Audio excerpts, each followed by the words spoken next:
परम शांति। देखो, आत्माओं को मोक्ष या ना मुक्ति शिव शंकर ही दे सकते हैं। भक्ति मार्ग में एक ज्ञान है कि तुम्हें मुक्ति चाहिए, मोक्ष चाहिए, तो केवल शिव शंकर ही दे सकते हैं। विष्णु भी नहीं दे सकता, ब्रह्मा भी नहीं दे सकता। क्यों? क्योंकि आत्माएं जब शिव शंकर की तपस्या करती हैं, और इसलिए मोक्ष पाने वाली आत्माएं, जो बहुत मोक्ष पाने वाली आत्माएं, वो सन्यासी बन जाती हैं और शिव शंकर की तपस्या करती हैं। और शिव शंकर की तपस्या करके पहले तो बहुत जल्दी जाना होता, काशी करवट लगा के शिवपुरी में पहुंच जाती थी। और शिवपुरी में ऐसी आत्माएं जो ब्रह्मा की रचना है, तो ब्रह्मा की रचना है तो उसकी मुक्ति, जीवन मुक्ति शिवपुरी में जाएगी। तो वहाँ शिवपुरी में 100% परम तत्व है, परम तत्वों की वायुमंडल है। तो वहाँ शिव शक्ति उस आत्माओं को मुक्ति दे देंगी। ऑटोमेटिक वो शिवपुरी में जाने से उस आत्मा अगर शिवपुरी में जाती है तो तुरंत ही वो आत्मा डाइल्यूट हो जाती है, क्योंकि वो ब्रह्मा की सर्जन है। प्रजापिता ब्रह्मा, उसका क्रिएटर ब्रह्मा है। तो ब्रह्मापुरी से ऊपर विष्णुपुरी है, विष्णुपुरी रजो प्रधान होता है। मगर वो शिव शक्ति त्रिगुणातीत, शिवपुरी त्रिगुणातीत है। वहाँ न सतो है, न रजो है, न तमो प्रधान है। आत्मा जब आती है तो परम तत्व की होती है और सीधी मुक्त हो जाती है, मोक्ष पा लेते। मोक्ष माना मुक्ति। इसलिए शिव शंकर ही मोक्ष दे सकते हैं, न ब्रह्मा दे सकता है, न विष्णु दे सकता है। त्रिदेव में शिव शंकर, इसलिए शंकर भी नहीं दे सकते। हिमालय में उसको मुक्ति नहीं दे सकते। उस आत्माओं को बहुत मोक्ष का बहुत पुरुषार्थ करती है, तो वो उसको शिव शंकर भी भेजते हैं ऊपर, शिवपुरी में ऊपर। इसलिए काशी विश्वनाथ धाम में वो वहाँ आत्माएं वहाँ से सीधी ऊपर शिवपुरी में पहुँचा देते थे और वहाँ वो मोक्ष माना मुक्ति पा लेते थे। वो आत्मा का अस्तित्व ही नहीं रहता था। वो आत्मा ही वायुमंडल में डाइल्यूट हो जाती थी, क्योंकि वो आत्मा की इतनी कैपेसिटी नहीं कि वो उस वायुमंडल में रह पाए। उस आत्मा में इतना पावर ही नहीं। वो आत्मा ही ब्रह्मा समान बनी है कि ब्रह्मा की रचना की रचना की रचना की रचना है। तो फिर वो तपस्या करके जब शिवपुरी जाती है तो उस आत्माओं में परम तत्वों में रहने की कैपेसिटी नहीं है, इसलिए वो आत्मा परम तत्वों में डाइल्यूट हो जाती है। इसको आत्मा मुक्त हो जाती है, उसको मोक्ष कहते हैं भक्ति मार्ग में। भगवान विष्णु क्यों मोक्ष या ना मुक्ति नहीं दे सकता? वो ज़्यादा से ज़्यादा अपनी विष्णुपुरी में ले जाकर वो रजो प्रदान सुख दे सकता है। उसको धन दौलत, हद की चीज़ें दे सकता है। हद की पूजा करेगा, हद का भक्ति बहुत करेगा तो हद की चीज़ें दे देगा। धन दौलत दे देगा, शोहरत दे देगा, धरती की चीज़ें दे देगा, हद की चीज़ें। ज़्यादा से ज़्यादा बहुत भक्ति करोगे तो अपनी विष्णु धाम ले जाएगा, विष्णुपुरी ले जाएगा, मगर मुक्ति नहीं दे पाएगा। मुक्ति पाने के लिए उसको शिवपुरी जाना पड़ेगा। मोक्ष पाने के लिए, आत्मा को मुक्ति पाने के लिए शिवपुरी जाना पड़ेगा, क्योंकि वो वहाँ शिवपुरी में 100% परम तत्व का वायुमंडल है। और शिव की आत्मा, शिव और शक्ति की आत्मा में वो पावर है कि किसी भी आत्माओं को जो ब्रह्मा की रचना है, इस ब्रह्मांड के ब्रह्मा की रचना है, उसको वो मुक्ति दे सकते हैं। शिव शक्ति भी दूसरे ब्रह्मांड से आई हुई आत्मा है, वो मनुष्य बन गई और फिर उसने शिव शंकर की उपासना की और ऊपर पहुंच गई। समझो कि ये 10-15 कला की आत्मा है। तो शिव शक्ति भी उसको मोक्ष नहीं दे सकते, मगर उसको कहेंगे तुम परमधाम जाओ, और परमधाम आत्मा हो जाएगी तो परमधाम में वो आत्मा मुक्त नहीं पाएगी, क्योंकि 1 कला के परमधाम में 10 कला की आई हुई आत्माएं हैं, वो डाइल्यूट नहीं होती, उसको मुक्ति नहीं पा सकती। इसलिए उसको ज्ञान हो जाता है, केवल ज्ञान स्वरूपम हो जाती है आत्मा। इसलिए परम धाम में ज्ञान हो जाता है तो वो आत्मा आप कहाँ से आई है, क्यों आई है। इसलिए हर कोई आत्मा, चाहे विष्णु भी चाहे तो उसको स्वर्ग का सुख दे सकता है, मगर वो मुक्ति, क्योंकि वो भगवान विष्णु की भगवान विष्णु किसकी रचना है? शिव शक्ति की। शिव शक्ति ने विष्णु को रचा और विष्णु की नाभि से ब्रह्मा निकला। तो प्रजापिता ब्रह्मा की जो रचना है वो विष्णुपुरी जाती है तो वो महाभोगी बन जाती है। मतलब वहाँ महास्वर्ग, जैसे देवता भोगी होते हैं ना, तो देवता इंद्रलोक में रहकर कितना भोगी होते, भोगते, तो विष्णुपुरी में जाकर भी वहाँ महाभोगी बन जाती हैं आत्माएं। महासुख है, रजो प्रधान सुख माना महाभोग। तो आत्माएं फिर ऊपर शिवपुरी में जाने का संकल्प नहीं करती, क्योंकि आत्माएं वहां जाने के लिए लायक नहीं होती। इसलिए वहां आत्माएं विष्णुपुरी से ही रुक जाती है। उसको मोक्ष नहीं चाहिए, उसको मायावी चीजें चाहिए, मायावी रजो प्रधान सुख चाहिए। नीचे रह जाती तो धरती पर तमो प्रधान सुख चाहिए। तो वो अलग अलग देवता, त्रिदेव, अलग अलग देवता, मगर जो ब्रह्मांड के आदि शिव आदि शक्ति हैं वो ही मोक्ष दे सकते हैं। ये भी ब्रह्मांड की, इस ब्रह्मांड की प्रजापिता ब्रह्मा की रचना को, अगर वो एक कला से ज़्यादा पावरफुल वाली आत्मा है तो उसको ये शिव शक्ति, इस ब्रह्मांड की आदि शिव आदि शक्ति भी मोक्ष नहीं दे सकती, मुक्ति नहीं दे सकती। वो परमधाम को उसको भेज देते हैं। इसलिए बहुत ज्ञान आता है, ज्ञान स्वरूपम। जब आत्मा आत्म स्वरूप में स्थित होती है, पूरा ब्रह्मांड एकदम क्लियर दिखता है, महाब्रह्मांड क्लियर दिखता है। ब्रह्मांड महाब्रह्मांड का जब आदि मध्यंत का ज्ञान होता है, परम महाब्रह्मांड माना गैलेक्सी यूनिवर्स का ज्ञान होता है, शिव महाशिव परम महाशिव का ज्ञान होता है, विष्णु महाविष्णु परम महाविष्णु का ज्ञान होता है, तब ये जब आत्माएं आत्मस्वरूप बनती तो उसके अंदर सारा ज्ञान इमर्ज हो जाता है।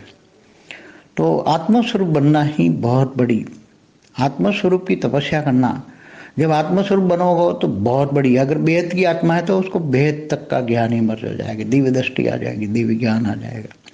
इसलिए सबसे बड़ा पुरुषार्थ है आत्मस्वरूप का।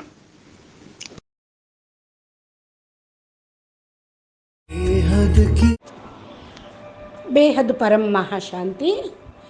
బేహద్ ఆత్మలకు, ఆత్మిక పరివారమునకు బాపూజీ దస్తదుబాయ్ పటేల్ తెలుగు ఛానల్కు స్వాగతం. ఈరోజు బాపూజీ మోక్షము ఎవరి దగ్గర నుంచి లభిస్తుంది, బ్రహ్మ నుండా విష్ణువు నుండా ఎవరు ఇవ్వగలరు అనే ప్రశ్నకు బాపూజీ చెప్తున్న సమాధానం శివుడి నుండే మోక్షం అనేది లభిస్తుంది.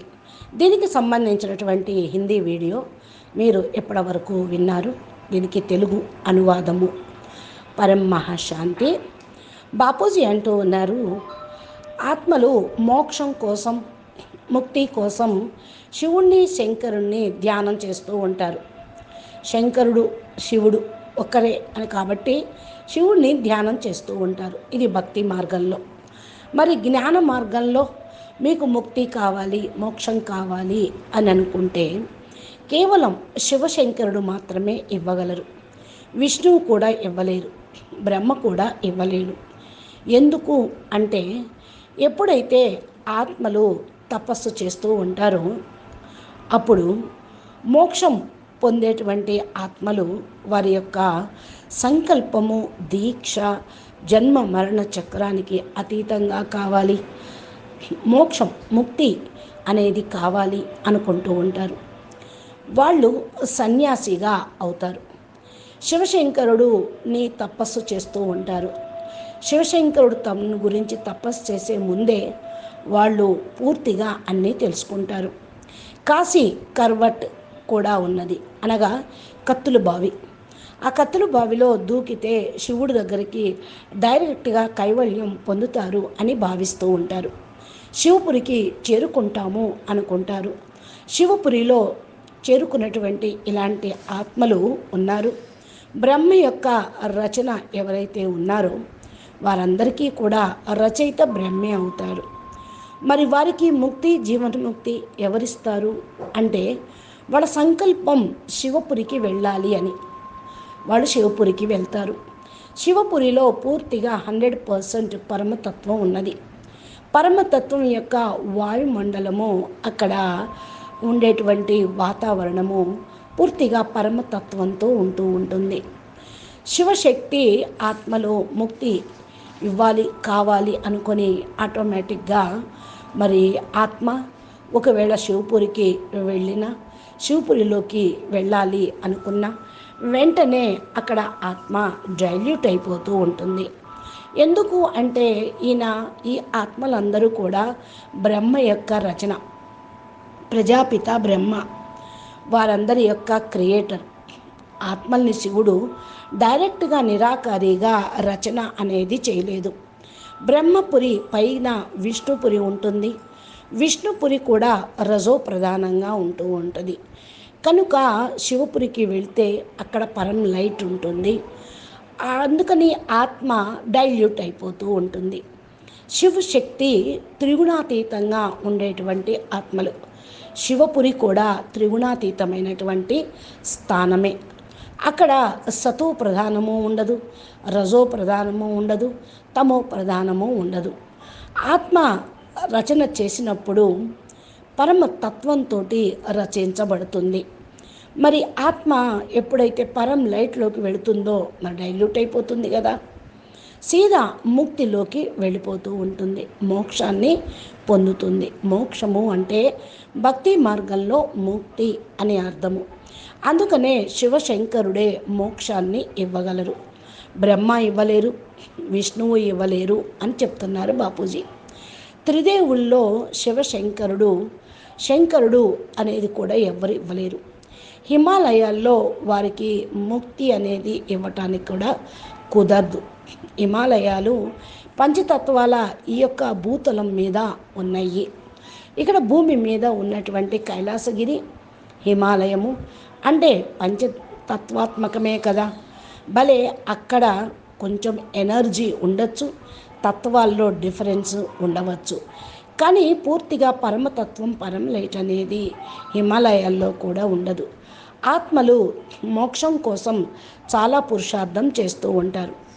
అప్పుడు శివశంకర్లని పంపిస్తూ ఉంటారు శివపురికి తీసుకురమ్మనమని.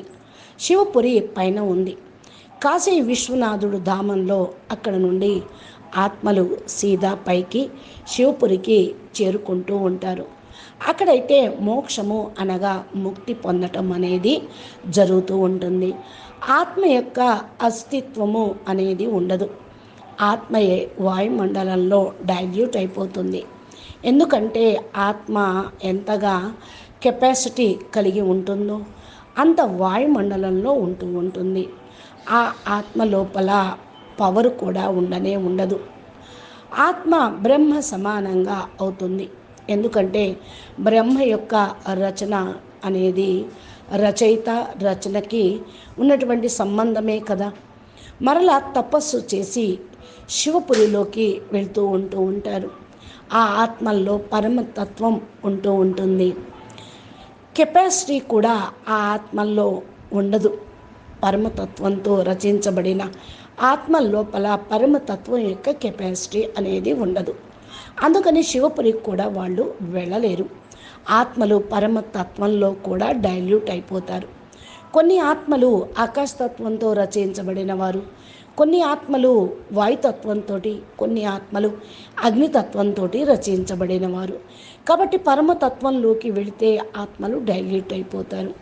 దీన్నే ఆత్మ ముక్తి పొందటం అని అనుకుంటారు భక్తులు.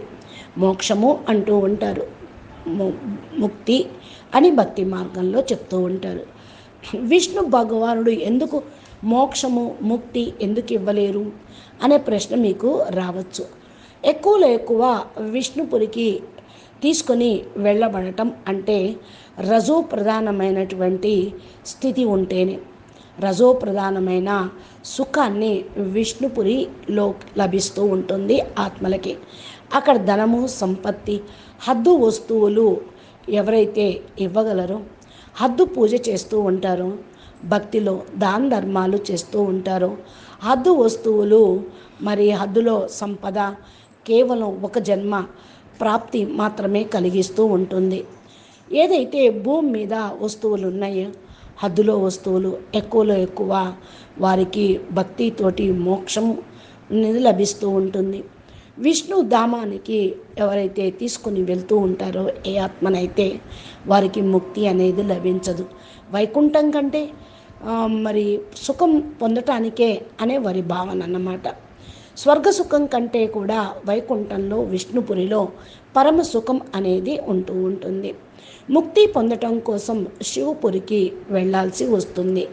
మోక్షం పొందటానికి ఆత్మలు ముక్తి పొందటానికి శివపురికి వెళ్ళాలి.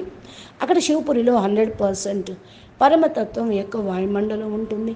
శివుడు మరియు శక్తి ఆత్మను లో ఉన్నటువంటి పవర్ని పొందుతూ ఉంటారు. వీరందరూ ఆత్మలు బ్రహ్మ రచన. ఈ బ్రహ్మాండంలో బ్రహ్మ యొక్క రచన ఉంటుంది. ముక్తి అనేది వారు ఇవ్వగలుగుతూ ఉంటారు. శివశక్తి కూడా వేరే బ్రహ్మాండం నుండి వచ్చినటువంటి ఆత్మలకు, ఎవరైతే వాళ్ళు మానవులైపోయారో వారు శివశక్తుల యొక్క ఉపాసన చేస్తే అక్కడికి చేరుకోగలుగుతారనుకోండి. 10-15 కళల పవర్ ఉన్నటువంటి ఆత్మలైతే శివశక్తులు కూడా వాళ్ళకి మోక్షాన్ని ఇవ్వలేరు. శివశక్తుల కంటే కూడా పవర్ఫుల్ ఆత్మలు కదా 10-15 కళల ఆత్మలు అని అంటే. అందుకని వీరు పరంధామానికి వెళ్ళిపోతారు. పరంధామం నుండి వీరు ఎక్కడి నుంచి అయితే వచ్చారో అక్కడికి ఆత్మ వెళ్ళిపోతుంది. పరంధామంలో కూడా 10-15 కళల ఆత్మలు ముక్తిని పొందలేరు. ఒక కళలో ఉండేటువంటి పరంధామం ఇప్పుడు ప్రస్తుతం మన బ్రహ్మాండము కేవలం ఒక కళ పరంధామం యొక్క పవర్ ఉంది. మరి 10 కళల నుండి వచ్చినటువంటి ఆత్మలు అక్కడికి వెళ్ళినా డైల్యూట్ కారు, ముక్తి పొందలేరు. ఇదంతా జ్ఞానానికి సంబంధించిన విషయము. కైవల్య జ్ఞాన స్వరూపము అనేది ఆత్మలకి లభిస్తూ ఉంటుంది. పరంధామంలో జ్ఞానం అనేది ఉంటుంది. ఆత్మ అక్కడ నుండి వస్తుంది. ఎందుకు ఈ విధంగా మరి ఆత్మ కోరుకోవటం, అక్కడి నుంచి రావటం అనేది జరుగుతూ ఉంటుంది. ప్రతి ఒక్క ఆత్మ అనగా విష్ణుని కోరుకుంటూ ఉంటే స్వర్గ సుఖం కంటే వైకుంఠ సుఖం గొప్ప అని భావిస్తూ దానికోసం ఆరాధిస్తూ ఉంటారు. ముక్తి విష్ణు భగవాన్ యొక్క రచన. శివశక్తి యొక్క విష్ణు యొక్క రచన. విష్ణు యొక్క నాభి నుండి బ్రహ్మ వచ్చారు. శివశక్తి యొక్క రచన విష్ణు అయితే విష్ణు యొక్క నాభి నుండి బ్రహ్మ వచ్చారు. ఈయన్ని ప్రజాపిత అంటూ ఉంటారు. ప్రజాపిత ఎవరినైతే రచన చేశారో వారు విష్ణుపురికి వెళ్ళలేరు. అక్కడ మహాభోగం అనుభవించాలి అనుకొని దానికోసం సంకల్పం చేసి పురుషార్థం చేసిన వాళ్ళు మాత్రమే వెళ్ళగలుగుతారు. విష్ణుపురి అనగా మహాస్వర్గం. ఏ విధంగా దేవతలు భోగి ఆత్మలు అవుతారో, దేవత ఇంద్రలోకంలోకి వెళతారు. భోగి ఆత్మలుగా భోగం యొక్క కోరిక అనేది ఉంటూ ఉంటుంది. అక్కడ మరి ఆత్మలు మహాసుఖాన్ని, రజోప్రధానమైన సుఖాన్ని అనగా మహాభోగాన్ని అనుభవిస్తూ ఉంటారు. దానికి పైన శివపురికి వెళితే ఇంకే సంకల్పము ఉండదు. అక్కడికి వెళ్ళటానికి యోగ్యులుగా అందరూ కాలేరు. అక్కడ ఆత్మలు విష్ణుపురి వరకే కొంతమంది అందుకే ఆగిపోతూ ఉంటారు. మోక్షము పొందలేరు. మాయావి వస్తువులు కావాలి అనుకుంటే రజోప్రధానమైన సుఖం కోరుకుంటారు. అందుకనే స్వర్గంలో మాయ ఉంటే విష్ణుపురిలో మహామాయ ఉంది అని చెప్తూ ఉంటారు. సుఖము కావాలి, మాయ సుఖము అంటే వాళ్ళు క్రిందే ఉండిపోతూ ఉంటారు. ఈ భూమిపైన తమో ప్రధానమైన సుఖం కావాలి అంటే ఇక్కడే వేరువేరుగా ఉంటారు. అనగా దేవతలుగాను ఉంటూ ఉంటారు. దేవతలు వేరు, ఇక్కడ త్రిదేవులు వేరువేరుగా ఉంటూ ఉంటారు. ఏదైతే బ్రహ్మాండం యొక్క ఆది శివ్, ఆది శక్తి ఉన్నారో వాళ్ళు మోక్షాన్ని ఇవ్వగలరు. ఈ బ్రహ్మాండం యొక్క ప్రజాపిత రచనను మరి ఒక కళను కంటే కూడా చాలా ఎక్కువ పవర్ఫుల్ ఉన్న ఆత్మలకు కూడా శివశక్తులు ఇవ్వలేరు. అందుకనే మోక్షము, ఎలాంటి ఆత్మలకు, ఏ పవర్ ఉన్న ఆత్మలకు కోరుకుంటున్నారో దాన్ని బట్టి వాళ్ళ ఆత్మల పవర్ని బట్టి ఇక్కడ డివైడ్ చేయటం జరుగుతుంది. ఇంకా ఎక్కువ పవర్ ఉన్న ఆత్మలు మోక్షం కోరుకుంటే పరంధామాన్ని కంటే పైకి పంపించటమే జరుగుతుంది. ఇది జ్ఞాన మార్గం. చాలా గొప్ప జ్ఞానం కావాలి, జ్ఞాన స్వరూపంగా కావాలి. ఎప్పుడైతే ఆత్మస్వరూపంలో స్థిరమవుతారో బ్రహ్మాండం యొక్క క్లారిటీ అనేది వాళ్ళకు కనపడుతూ ఉంటుంది. మహాబ్రహ్మాండం క్లియర్గా కనిపిస్తుంది. బ్రహ్మాండము అనేది ఎప్పుడైతే ఉన్నదో దాని యొక్క ఆది మధ్య అంత జ్ఞానం అర్థం చేసుకోవాలి. మహాబ్రహ్మాండము అంటే గెలాక్సీ, పరం మహాబ్రహ్మాండము అంటే యూనివర్సు, శివుడు మహాశివుడు, పరం మహాశివుడి యొక్క జ్ఞానం ఉన్నప్పుడే వాళ్ళు ఫర్దర్గా బేహద్ జ్ఞానంలోకి వెళ్తారు. విష్ణువు మహావిష్ణువు, పరం మహావిష్ణువు యొక్క జ్ఞానం కూడా వాళ్లకు అందాలి. ఎప్పుడైతే ఆత్మస్వరూపంగా అవుతారో వారి లోపల జ్ఞానము ఇమర్జ్ అవుతుంది. స్వరూపంగా అవ్వటమే చాలా గొప్ప విషయము. ఆత్మస్వరూపంలో తపస్సు చేస్తూ ఉండాలి. ఎప్పుడైతే ఆత్మస్వరూపంగా అవుతారో అప్పుడు చాలా గొప్పగా తయారవుతారు. బేహద్ ఆత్మలు ఎవరైతే ఉన్నారో బేహద్ జ్ఞానం కూడా వారికి ఎమర్జ్ అవుతూ ఉంటుంది. దివ్య దృష్టి కూడా వచ్చేస్తుంది, దివ్య జ్ఞానము వస్తుంది. అందుకని అన్నిటికంటే గొప్ప పురుషార్థము ఆత్మస్వరూపంగా అవ్వటమే. ఇదే అన్నిటికంటే గొప్ప పురుషార్థము. అచ్చా, పరం శాంతి, నమస్తే, ధన్యవాదాలు. బేహద్కే బేహద్ పరం పరం పరం. మహాశాంతి హై, మహాశాంతి హై, మహాశాంతి హై. బాపూజీ దశరథ్ భాయ్ పటేల్ తెలుగు ఛానల్లో బాపూజీ ఇటువంటి గొప్ప అద్భుతమైనటువంటి జ్ఞానము, వేద శాస్త్రాల్లో లేనటువంటి జ్ఞానమును మనకు అందిస్తూ ఉన్నారు. మీరు మా ఛానల్ని సబ్స్క్రైబ్ చేసి గంట సింబల్ని ప్రెస్ చేస్తే నోటిఫికేషన్ రూపంలో మీకు అందుతూ ఉంటుంది. అచ్చా, పరం శాంతి, నమస్తే. ఈ వీడియో మీకు నచ్చినట్టయితే లైక్ చేయండి. జ్ఞాని యోగి ఆత్మలకి సాధకులకు షేర్ చేయండి. మంచి కామెంట్ పెట్టండి. పరం మహాశాంతి. బేహద్ పరం మహా